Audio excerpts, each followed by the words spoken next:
एउटा गाउँमा ज्यादै विद्वान योगी बस्थे र उनी डुल्दै गर्दाखेरि एउटा परिवारकोमा पुगे र त्यो परिवारको मुलीले के भन्यो भने गुरु तपाईँ निकै विद्वान हुनुहुँदो रहेछ, मेरो छोरा यो अलि पढ्नलाई मानेन, यसलाई शिक्षा दिनुहोस्, पढाइदिनुहोस् भने गुरुले पनि हुन्छ भने ल बेलुकी पठाइदिनुहोस्, मेरो गुरुकुल छ, बेलुकी बाबुलाई पठाइदिनुहोस्, म पढाइहाल्छु नि भने। र बेलुकी ती नयाँ विद्यार्थी गुरुकुलमा गए र गुरु माथि पढाउँदै थिए। गुरुमा आइपुगे भनेपछि ए बाबु माथि आउनुहोस् भने, अलि अँध्यारो अँध्यारो भएको थियो, ढोका खुलेछ, ढोका खोलेर माथि आउनुहोस् भने। र विद्यार्थी माथि जान्छु भनेर ढोका खोल्ने बित्तिकै अया भनेर कराए र गुरु तल ओर्लेको त ढोकामा ढुङ्गा झुन्ड्याइरहेको रहेछ, टाउको फुटेछ। गुरुले भने बाबु यो टोलका केटाहरू बदमास छन्, दैत्यरिका भने मलमपट्टी गरेर पठाइदिए। अब के पढ्ने बाबु, अब अर्को दिन आउनुहोस्, यो दिन राम्रो छ भनेर पठाइदिए। फेरि त्यो अरू तोकिएको दिनमा फेरि बेलुकी नै नयाँ विद्यार्थी गुरुको घरमा गए। फेरि भने गुरु म आएँ है भने, घाउ अलि निको हुन लागेको थियो। ल बाबु आउनुहोस् आउनुहोस् माथि आउनुहोस्, ढोका खुलेछ भने फेरि ढोका खुलेर विद्यार्थी माथि जान लाग्दा त फेरि त्यही ढुङ्गाले टाउकोमा लाग्यो। र फेरि अయ్యా भने गुरु फेरि तल आए, मलमपट्टी गरिदिए। बाबु यो घाउ यस्तो भयो, के पढ्ने जाऊ भने। त्यसपछि गुरु अब कहिले आउँ त भने, बाबु तपाईँ अब कहिले पनि नआउनुहोस्, तिमी मूर्ख हौ र तिमीलाई म शिक्षा दिन सक्दिनँ, किनभने पहिलोचोटि तिम्रो टाउकोमा ढुङ्गाले लागिसकेपछि अर्कोचोटि आउँदा तिमीले छामछुप गर्नु थियो। आदरणीय जनसमुदायहरू, नेपाली जनताको अभिगत त्यही छ। यो ठुला दलका दैलोमा पटक पटक नेपाली जनताको टाउकोमा ढुङ्गाले लागिसकेको छ। हामी कहिले चेत्ने हो? यहाँहरू राजधानीको क्षेत्र नम्बर 2 अत्यन्तै सचेत मतदाता हुनुहुन्छ। यहाँहरूको राष्ट्रिय जिम्मेवारी छ। यो एउटा क्षेत्र नम्बर 2 निर्वाचन क्षेत्र मात्र होइन, यो राजधानीको क्षेत्र नम्बर 2 हो। यहाँबाट चुन्नुभएको प्रतिनिधि प्रधानमन्त्री पनि हुनुभएको छ। यो क्षेत्रको राजधानीका प्रतिनिधिको रूपमा पार्लियामेन्टमा विशेष उपस्थितिको अपेक्षा राख्छ र यहाँले देखिसक्नुभयो। अघि नै प्रदीप रिजालजीले भन्नुभयो, यहाँबाट यहाँहरूले चुनेका जनप्रतिनिधिहरूको कार्य सम्पादन मूल्याङ्कन कस्तो छ। त्यसैले त्यस विषयमा म धेरै जान चाहन्न। म आजकल यो चुनावी अभियानमा बिहानदेखि सबेरैदेखि साथीहरूले व्यस्त राख्नुहुन्छ र अक्सर अखबार पनि पढ्न आजकल भ्याएको छैन। तैपनि बेलुकी गइसकेपछि म सरसर्ती सामाजिक सञ्जाल हेर्छु र हिजोका मैले 2वटा प्रतिनिधि समाचारको बारेमा यहाँहरूको ध्यान आकर्षण गराउन चाहन्छु। एउटा समाचार थियो, अहिलेको सत्ताधारी पार्टी अथवा अहिलेका बहालवाला प्रधानमन्त्रीज्यूको अभिव्यक्ति, मेरो ज्योतिषीले 7 पटकसम्म प्रधानमन्त्री हुन्छ भनेको छ। मेरो चिनामा 7 पटकसम्म प्रधानमन्त्री हुन्छ भनेको छ। यो कस्तो लोकतन्त्र ल्याउँ हामी? मलाई जनताको अभिमत छ भन्ने होइन, मेरो चिनामा 7 पटक छ, त्यसकारण खबरदार मतदाताहरू, मेरो चिनामा 7 पटक भएको तपाईँहरूको जिम्मेवारी हो। यो कस्तो लोकतन्त्र हो? म धेरै टिप्पणी गर्न चाहन्न, यहाँहरू आफै प्रबुद्ध हुनुहुन्छ। त्यसपछि अर्को समाचार थियो, अर्को प्रमुख ठुलो दलका अध्यक्ष केपी शर्मा ओलीको, उहाँको के थियो भने, गोविन्द केसीज्यू हामीलाई तपाईँ चुनौती दिने, चुनाव आउँदैछ, चुनाव लड्न आउनुहोस्। लोकतन्त्रमा हो 5-5 वर्षमा हामी मतदाताहरूलाई भोट दिने अधिकार हुन्छ। त्यो सँगसँगै लोकतन्त्रको मर्म भनेको के हो भने, जनताबाट निर्वाचित प्रतिनिधिहरूलाई त्यो लाल मोहर लगाएर अधिकार पास गरेर दिएको होइन। त्यो सँगसँगै हाम्रा निर्वाचित नेताहरू, हाम्रा निर्वाचित मन्त्रीहरूमा एउटा जिम्मेवारी पनि दिएको हुन्छ। गोविन्द केसी कुनै ठुलो नाम होइन, तर उहाँसँग मन छ, उहाँसँग विवेक छ।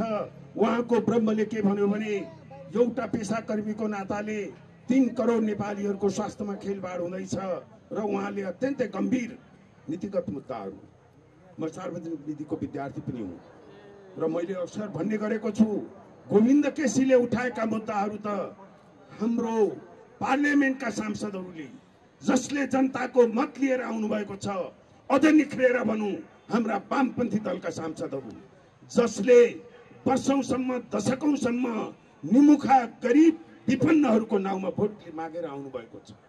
हो, त्यो दलका सांसदहरूले अनसन बस्नुपर्ने होइन र?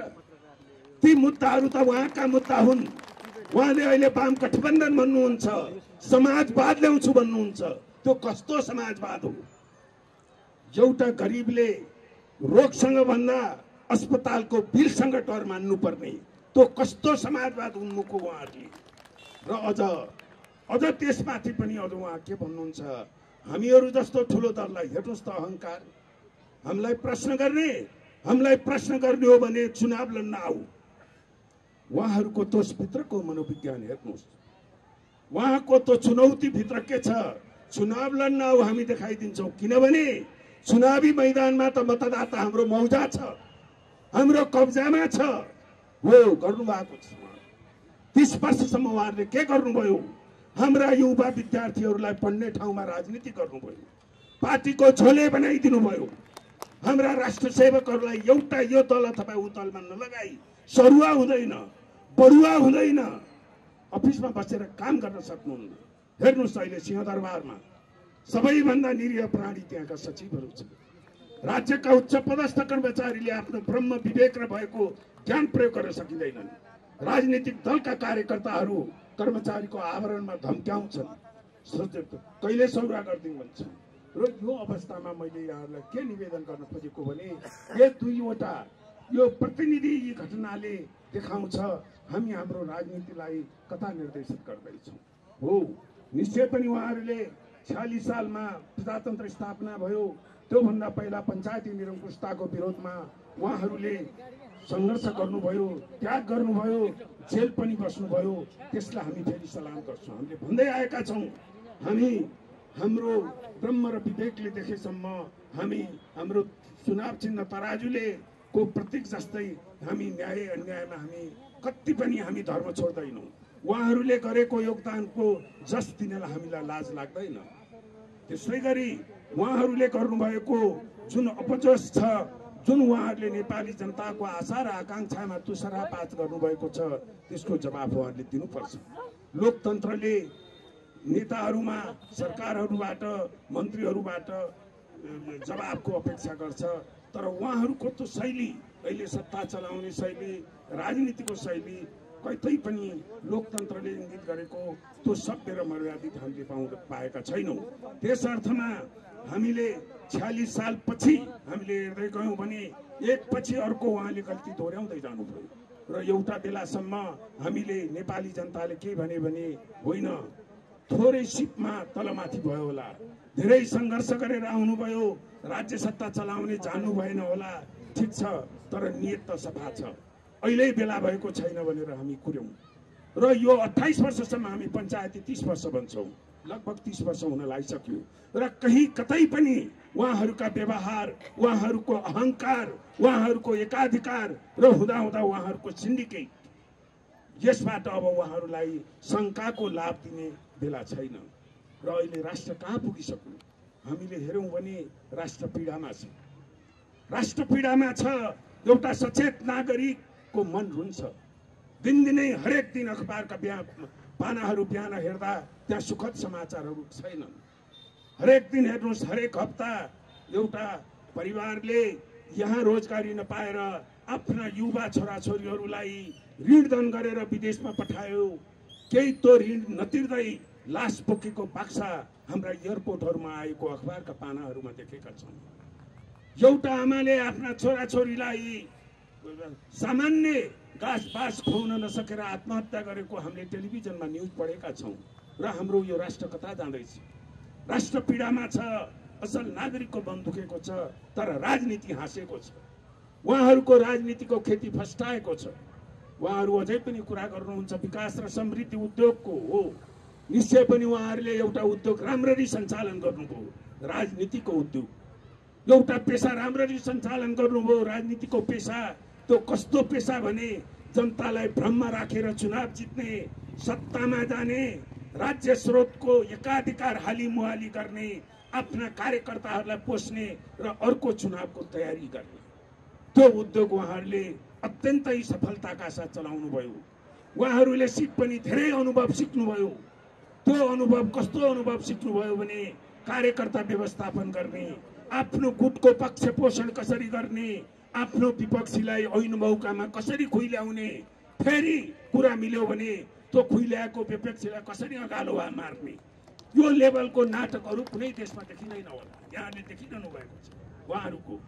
त्यसैले अब मतदाताहरूले, हामी नेपाली नागरिकहरूले एकपटक साँच्चै नै यो राष्ट्रको बारेमा, आफ्नो परिवारको हितको बारेमा र आफ्ना छोराछोरीको भविष्यको, सन्ततिको भविष्यको बारेमा साँच्चै नै गम्भीर भएर सोच्नुपर्ने बेला आएको छ।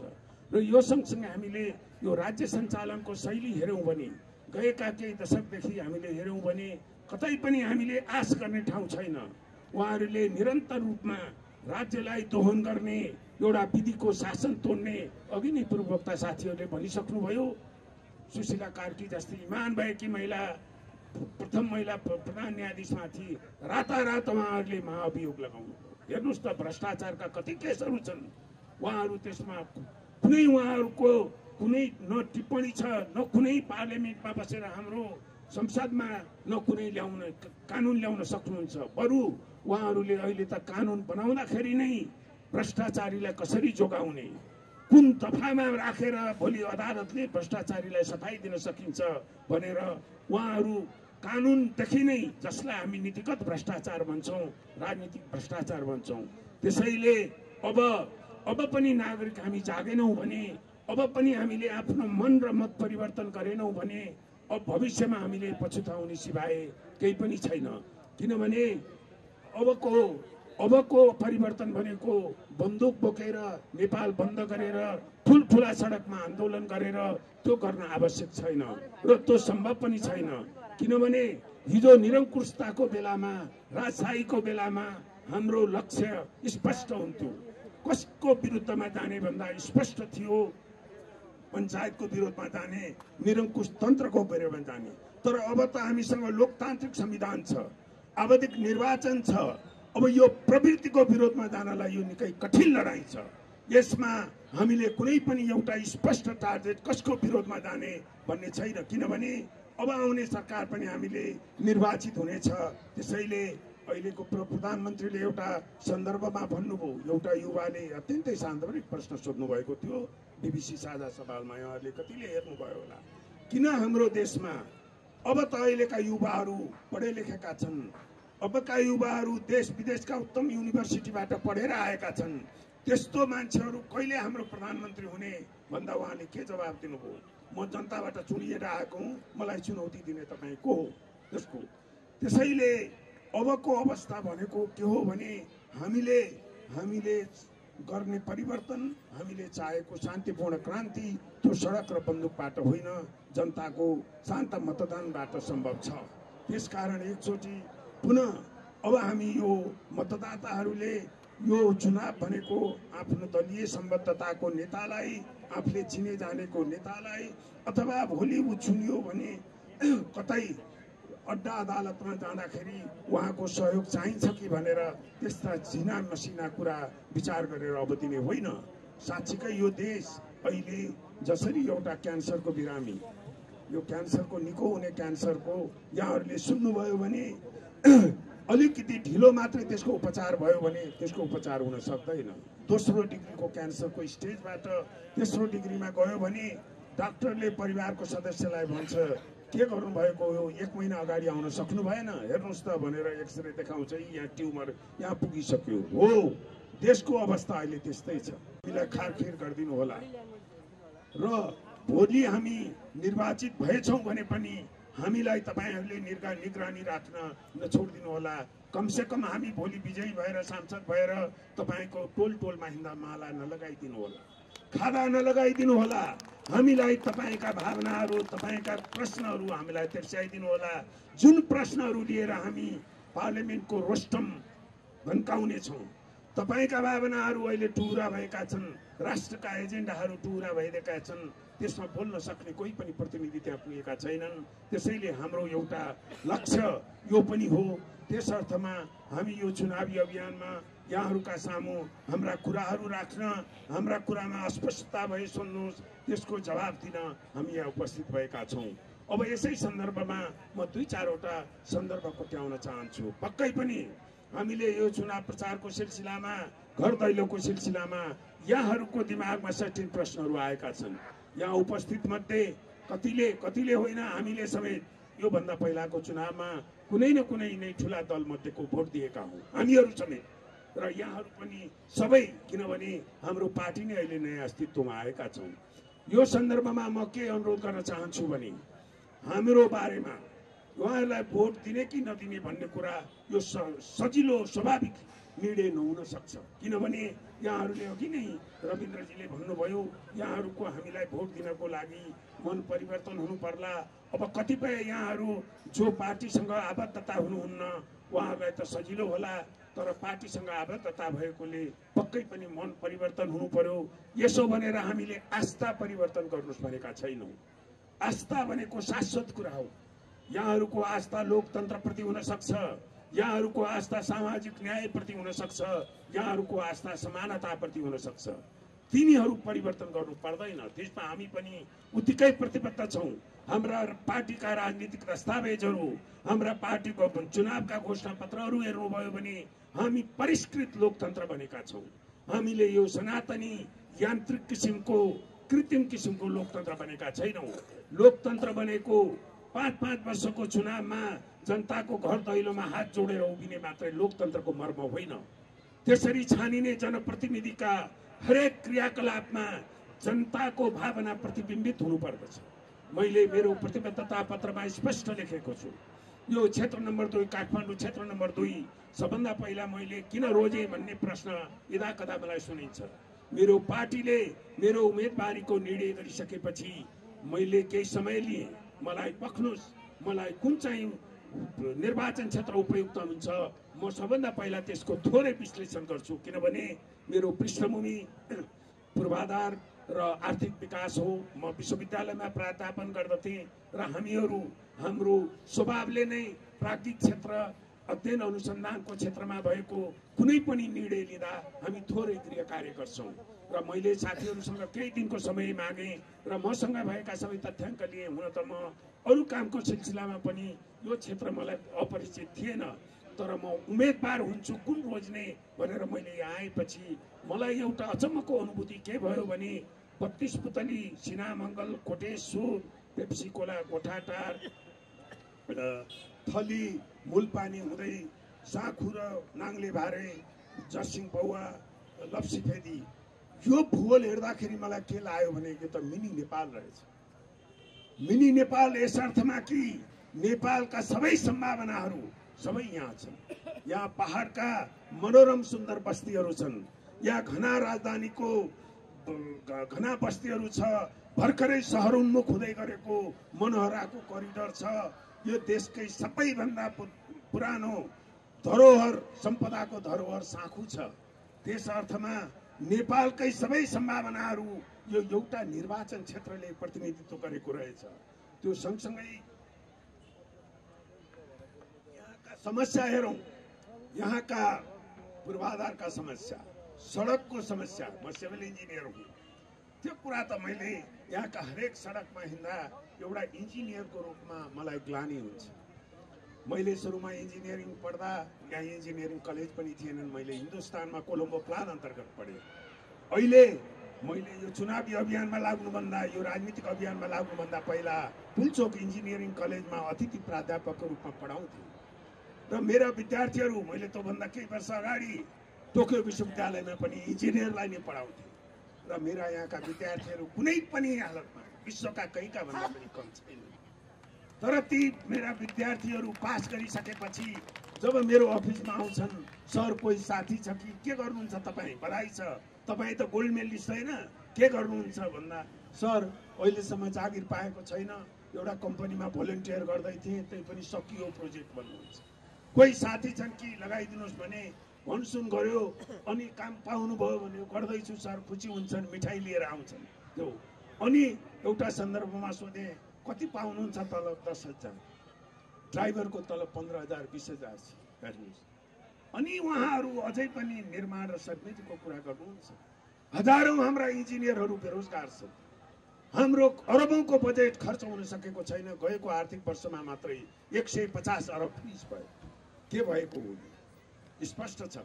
म एउटा गाउँको परिवेशमा हुर्केर आएको हुँ। मेरो अभिभावकहरू किसान हुनुहुन्थ्यो र मेरो बाले सधैँ भन्नुहुन्थ्यो, मङ्सिरमा अलि ठुलो रास र धेरै कुनिया भन्ने हो भने पहिला वैशाखमा बिउ राख्नुपर्छ धानको, असारमा रोप्नुपर्छ, भदौमा गोड्नुपर्छ, मङ्सिरमा काट्नुपर्छ। त्यो हो प्रक्रिया। राम्रो व्यवस्था भएको त्यही जग्गा जमिनमा फलाउने हो भने त्यति कुरा पो गर्नै पर्छ। र हामी गाउँघरमा भन्थ्यौँ, बिग्रेको घरको के हुन्छ, बेलामा बिउ राखिँदैन, पानी त आयो रोप्ने बेलामा बिउ नै छैन, धान रोप्यो भने पनि गोड्मिँदैन। हो, अहिलेको राज्यको हालत त्यस्तै छ। हामीसँग भएका स्रोत साधनहरू, हाम्रा युवा इन्जिनियरहरू हामीसँग भएको बजेटबाटै हेर्नुहोस् त यी धुले बाटाहरू।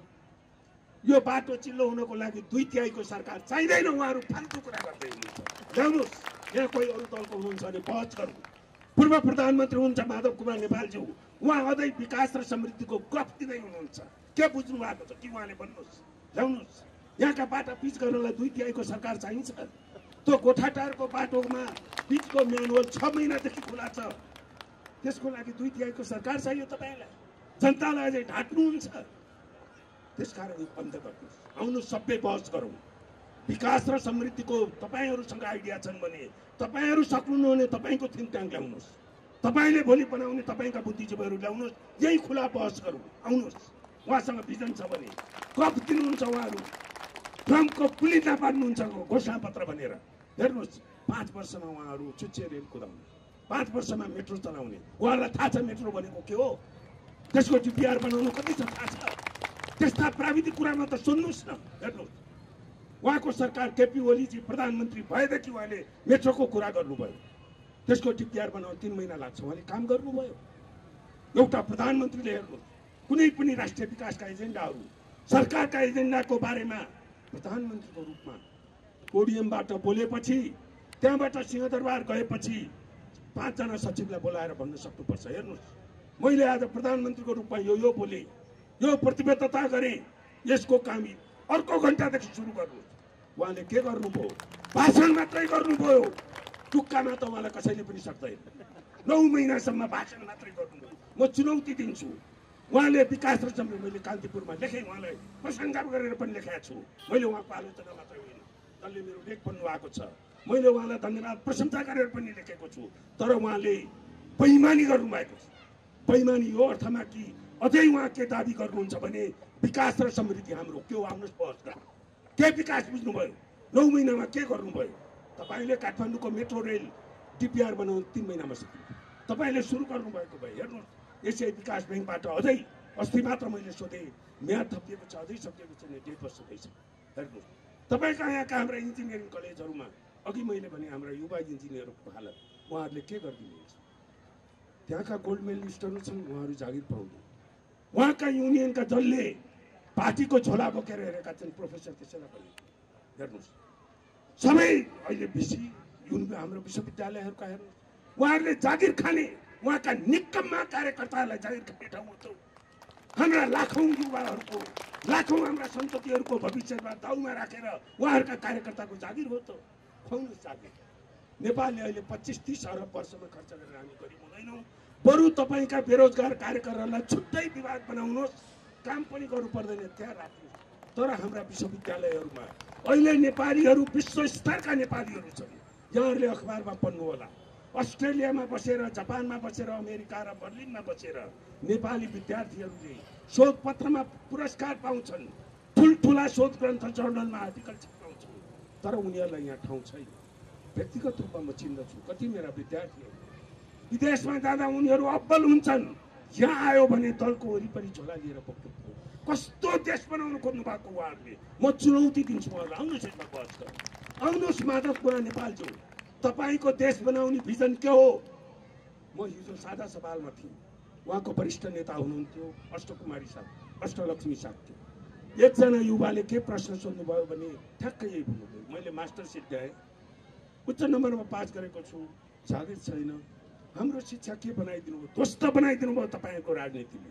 के छ तपाईँहरूको भिजन भनेपछि उहाँले के जवाब दिनुभयो भने अष्टलक्ष्मी शाक्यले अन्धर एक अर्को आइतबार आउँछ यहाँले हेर्नु होला उहाँले के भन्नुभयो भने हो हामीले पनि महसुस गर्यौं हाम्रो पार्टीको धारणा के हो भने शिक्षालाई राजनीतिबाट मुक्त गर्ने हामीले घोषणा पत्रमा लेखेको छौं के भन्नुभयो मेरो पालो आयो मैले उहाँलाई के भने मलाई धेरै खुसी लाग्यो एकदम यहाँहरुको घोषणा पत्रमा रहेछ मैले त हेरेको थिइनँ मलाई धेरै खुसी लाग्यो अब यहाँ वरिष्ठ नेता हुनुहुन्छ यो कार्यक्रम सकिएपछि के गर्नुस् भने भोलि स्थायी समितिको बैठक बोलाउनुस् र सबै भातृ संगठन शिक्षक प्राध्यापक विद्यार्थीको खारेज गर्नुस् त्यो मुक्त गरेर तपाईले चुनाव जित्नु पर्दैन सक्नुहुन्छ म चुनौती दिन्छु हाम्रो प्रतिबद्धता तपाईँ पत्रमा हेर्नुस् हाम्रो विवेकशील साझा पार्टीको विद्यार्थी संगठन हुँदैन विद्यार्थीलाई राजनीति गर्ने होइन बुझ्न दिनुस् हाम्रा युवाहरू स्मार्ट छन् त्यो शिक्षकलाई पढाउने भन्नुस्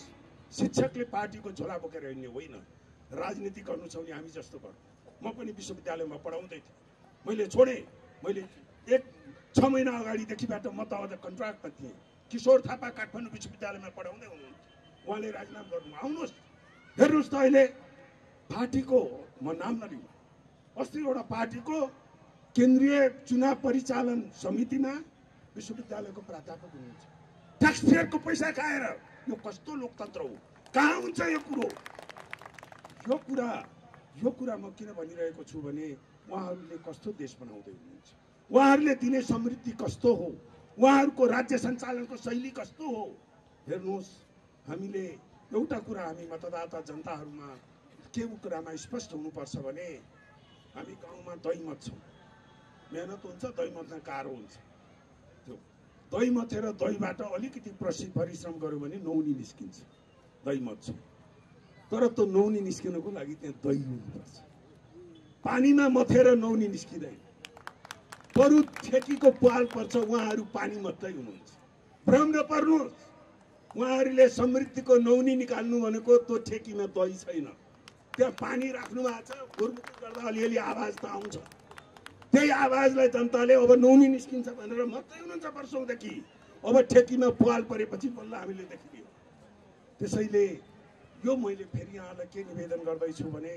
उहाँहरूलाई आउनु स्वस्थ बहस गरौँ यो चुनावी अभियानमा पनि हामीले भन्ने गरेका छौँ यो चुनाव हाम्रो जीवन मरणको होइन साँच्चै भन्ने हो भने हाम्रो पार्टीको लागि त हामी जिते पनि हामी हारे पनि हामीले यसलाई सामाजिक अभियान बनाएका छौँ हामी बोल्न छोड्दैनौँ जनताका भावनाहरू यहाँहरूले मौका दिनुभयो भने संसदको रोस्टमबाट गर्जिन्छौँ हामी देश हल्लाउने गरी गरिदिन्छौँ यहाँहरूका भावना बोकेर जानेछौँ यहाँहरूलाई गर्व गर्ने बनाउनेछौँ मैले भोट हालेको सांसदले मेरो कुरो बोल्यो भन्ने कुरामा गर्व दिनेछौँ विश्वास गर्नु र प्रथम कदाचित चुनाव हो हामीमा अहंकार छैन यहाँका ठुला नेताहरू जस्तो यो त मेरो मौजा हो यो त मेरो किल्ला हो यी त मेरा रैती हुन् चुनाव जितिसके भनेर मनोनयन दिँदैखेरि यहाँ माला लगाएर हामी गएनौँ जनता जनार्दन हौं हामी जनताको विवेकको प्रतीक्षा गर्छौं र कथम कदाचित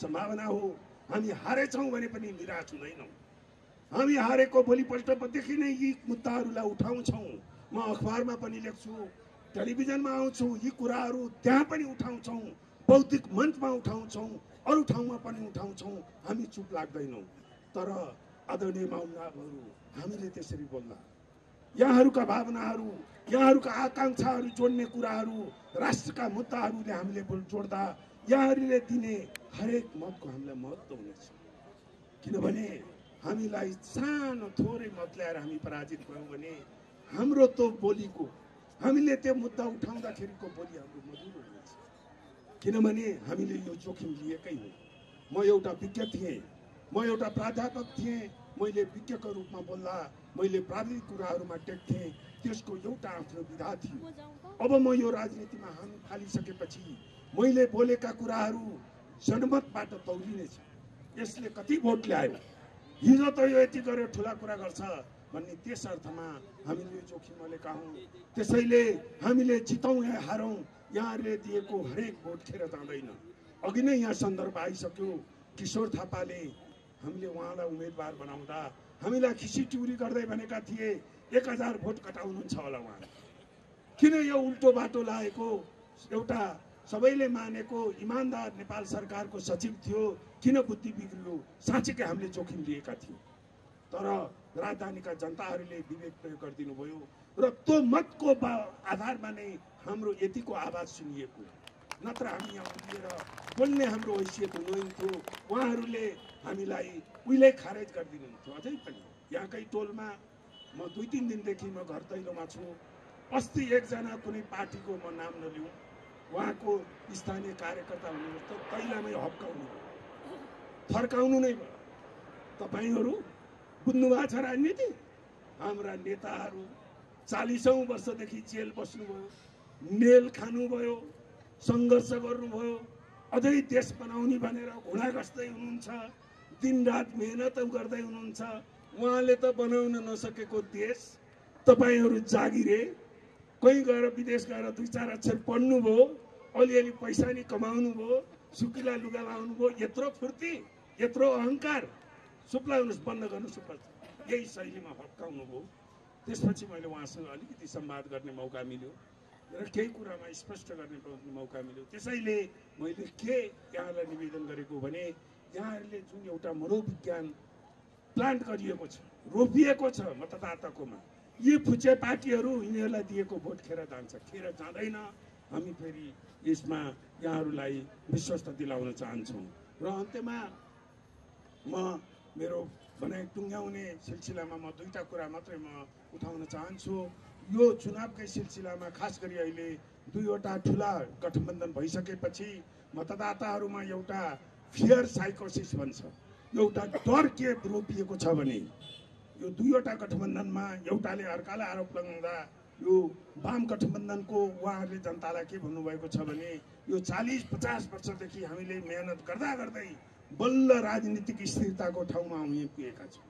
अब त हामी 2/3 नै ल्याएर राजनीतिक स्थिरता बनाएर हामी देश विकास र समृद्धि बनाउने उसमा पुगेका छौँ। त्यसैले अब एकचोटि यताउति नजानु होला, हामीलाई नै दिनु होला। क्या गजबको झुक्क्याउने शैली! यहाँले सुन्नुभएको होला कुखुरा चोर्ने स्यालको कथा यो। त्यसैले यहाँहरू भ्रम पर्न जरुरी नै छैन। अघि नै मैले भने विकास र समृद्धिको लागि उहाँहरूसँग नयाँ आइडिया के छ? के 2/3 ल्याएपछि उहाँलाई शिव भगवानले कुनै बुटी दिने भए त ठिकै छ, तथास्तु भनेर दिने भए त ठिकै छ, नत्र पात्र उहाँहरू नै हुनुहुन्छ, प्रवृत्ति उहाँ नै हुनुहुन्छ, त्यसबाट के फरक आउने? त्यसैले यसमा भ्रममा परिरहन जरुरी छैन। र जहाँसम्म उहाँले स्थिरताको कुरा गर्नुहुन्छ, हामीले यो गठबन्धन हुने बित्तिकै सम्भवतः हाम्रो पार्टी पहिलो थियो, हामीले प्रेस रिलिज नै गरेर यसको स्वागत गर्यौँ। 100औं पार्टी नेपालमा चाहिँदैन, थोरै पार्टी भए हुन्छ र यो गठबन्धन राम्रो स्वागतको कुरा हो, तर यो सत्ता केन्द्रित नभएर आदर्श र विचारको आधारमा होस्, प्रवृत्तिमा पनि फरक होस्, पात्रमा फरक होस् भनेर हामीले शुभकामना पनि दियौँ। तर अझै निर्धक्क हुने अवस्था होइन। तर हामी यहाँलाई के विश्वास दिलाउन चाहन्छौँ भने, हामी जुनसुकै सङ्ख्यामा संसदमा गयौँ भने पनि हाम्रा सांसद मुसा सांसद हुने छैनन्, विश्वास गरिदिनु होला। अस्थिरताको लागि हामी यो सरकार र ऊ सरकार ढाल्ने पक्षमा कहिल्यै पनि जाने छैनौँ। हामी सधैँ स्थिर सरकारको पक्षमा हुनेछौँ, जतिसुकै हौँ। त्यसकारण उहाँहरूले जो वाम गठबन्धनको सम्भावित भोटर हुनुहुन्छ, उहाँहरूले निश्चिन्त हुनुहोला।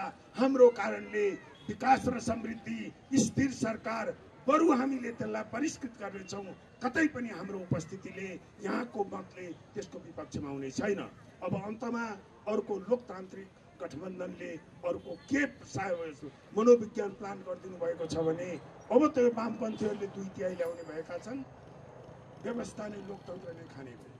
त्यसैले अबको फेरि साना पार्टीहरूमा भोट काटेर हामीलाई हराउने होइन भन्ने एक किसिमको मनोविज्ञान उहाँहरूले पनि चलाउनु भएको छ। त्यसमा म के भन्न चाहन्छु भने, साँच्चै कुरा गर्ने हो भने भोट काट्ने उहाँहरूको लोकतान्त्रिक गठबन्धनको होइन, हाम्रो भोट उहाँहरूले काट्दै हुनुहुन्छ भने, किनभने बहुमत जनता विकल्प चाहन्छन् र लोकतन्त्र हामीले भनेको लोकतन्त्र, हामीले परिष्कृत लोकतन्त्र भनेका छौँ।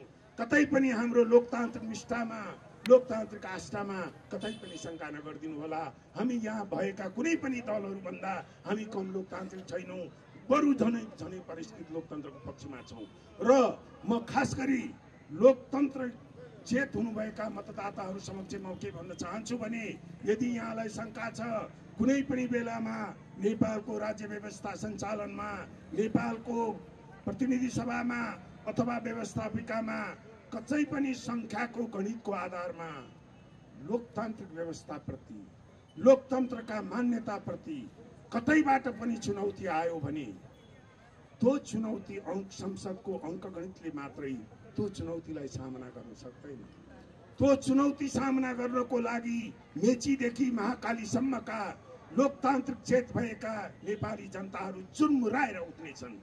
तर त्यतिखेर ती जनतालाई उद्वेलित गर्नको लागि, ती जनताको भावना बोक्ने हैसियत अहिले लोकतान्त्रिक भनिएका कुनै पनि पार्टीका नेतामा छैन। उहाँहरूले त्यो हैसियत गुमाइसक्नु भएको छ। उहाँहरूको अनुहार, उहाँहरूको विगत, उहाँहरूको व्यवहारले उहाँहरूसँग त्यो नैतिक साहस गुमाउनु भएको छ। र आदरणीय महानुभावहरू, भोलि कथम कदाचित लोकतान्त्रिक मूल्य, मान्यता र लोकतान्त्रिक अधिकारको रक्षा गर्नु परेछ भने पार्लियामेन्टको रोस्टमबाट बोल्नेमा विवेकशील साझा पार्टीका हाम्रा उम्मेदवारहरूले देशभरि झङ्कार ल्याउनु हुनेछ र मेचीदेखि महाकालीसम्मका जनतालाई उद्वेलित गरी लोकतन्त्रको रक्षा गर्नेमा हामी अग्रपङ्क्तिमा हुनेछौँ। यो पनि म यहाँहरूलाई विनम्रताका साथ यो विश्वास दिलाउन चाहन्छु।